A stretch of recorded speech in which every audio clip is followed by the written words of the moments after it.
Hello，大家好，歡迎嚟到呢個385尺新居屋清水樓嘅。咁之前嗰兩條片咧就分享咗關於改電制、加電制啦，跟住油漆啦、批灰啦，係啦。咁今日主打咧呢條片咧就分享下個廁所點樣搞。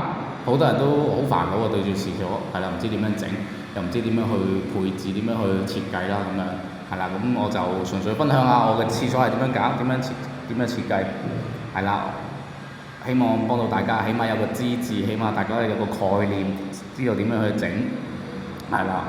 我雖然唔係啲咩專業人士，我都係普通嘅用家嘅啫，係啦。但係我就係咯，大家睇睇我個廁所點樣做。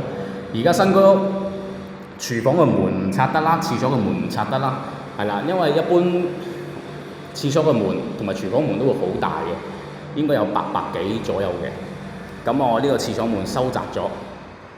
我冇拆牆嘅，係啦，廁所門收窄咗，砌咗個磚牆收窄咗，咁第時會做翻個 PT 門，係啦，白色嘅法式 PT 門，掩去嗰邊嘅，係啦，咁好多人都會廁所門口會點樣做啊？門口係啦，人哋會好多人都會做啲吸嘴啊、門檻石啊等等嘅嘢，就好似呢個原配係啦，呢個門檻石吸嘴咁樣啦，係咪？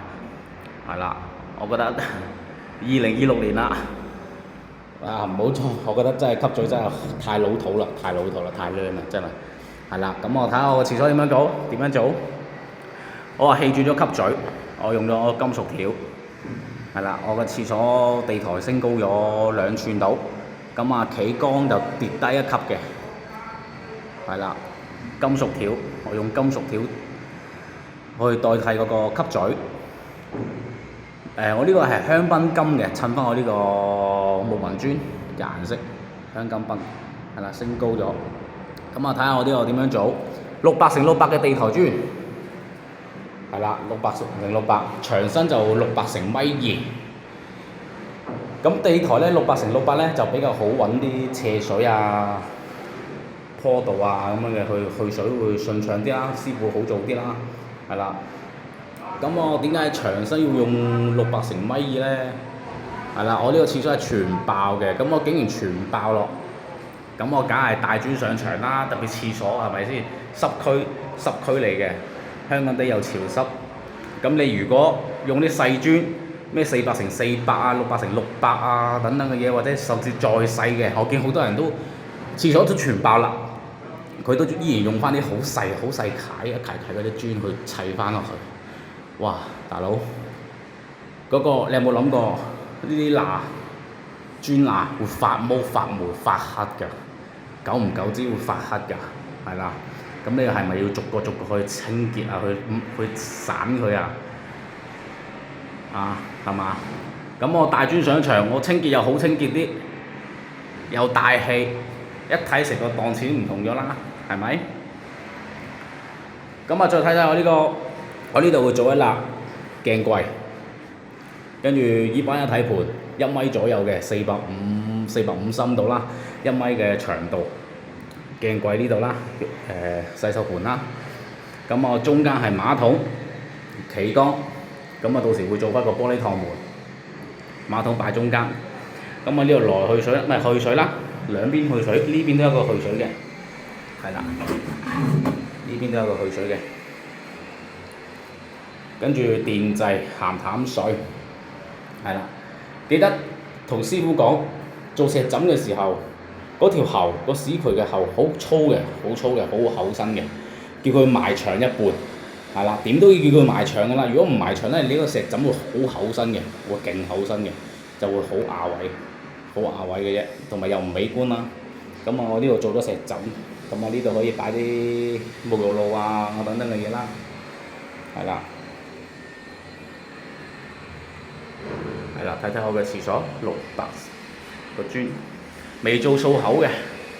我呢度唔用掃口粉嘅，我係用咗嗰個馬貝嘅華人彩砂，即係大陸成日講嘅美鳳啦，係啦，用咗馬貝嘅華人彩砂掃口膠啦。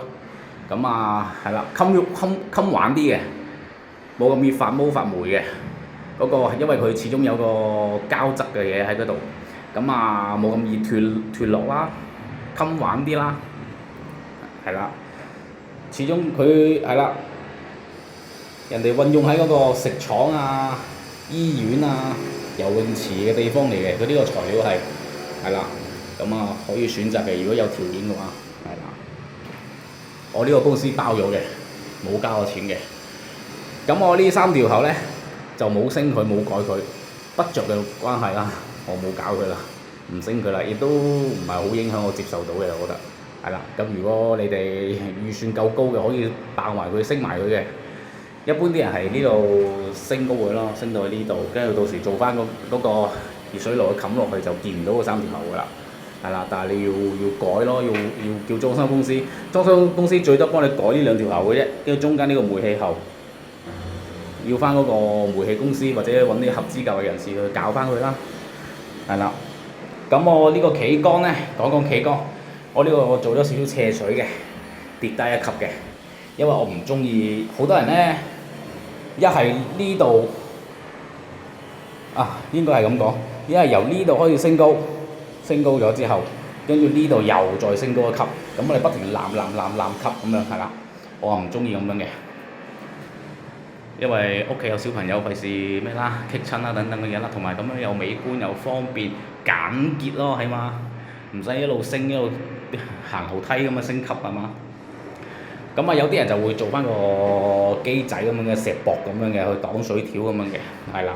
咁我又唔中意啦呢個，係啦。咁我就選擇咗呢度升高少少，呢度係跌低一級，係啦。OK 係咪？希望幫到你哋，係啦，希望幫到你哋。